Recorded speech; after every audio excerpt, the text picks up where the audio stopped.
Avem cu noi pe Barnabas. Barnabas, spune-mi tu în românește ce știi. Tu știi românește? Da.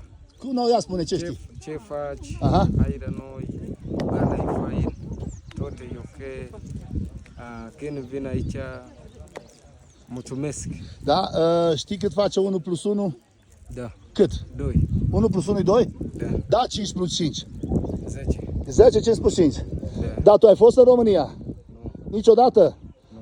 Știi ce oraș știi tu din România? Nu știu. Nu știi? Da. Da, spune mie, sarmale, ai mâncat sarmale? Știi ce înseamnă sarmale sau nu știi? Da, sarmale știu. Sarmale, din ce-s făcut sarmalele?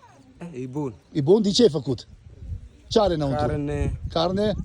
Și deasupra, cu ce ai sunt învârtite deasupra?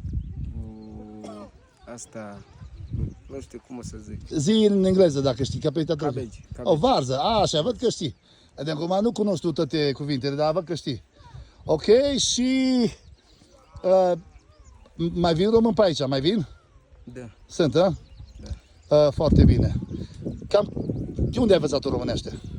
Undeva am crescut cu cineva. Ai crescut cu cineva de aici, care a fost misionar, nu? Da.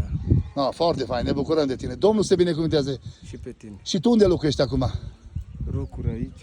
Tu lucri? Iarba, da. Și unde stai? Unde stai? Aici. Asta e casa? Da. Și cine mai stă cu tine?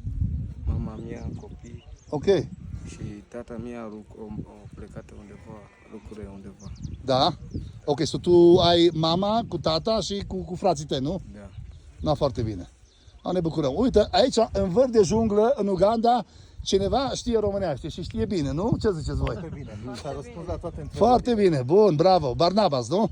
Da. Barnaba, ia dă chipiul jos, te văd un pic, fără, dă chipiul jos. Așa, așa, uite, da, vezi și fără chipiul, cum e, ăștia-s frații lui, uitați aici, așa, frații lui, și locuiește acolo în casa asta, acum am venit să vizităm cu toți frații noștri de aici, din România. Misionar. Știi cine a fost Barnaba, nu? Tu mergi la biserică? Da, merg la biserică. La biserică. Da, foarte fain, ne bucurăm. Domnul să te binecuvinteze. Și pe tine.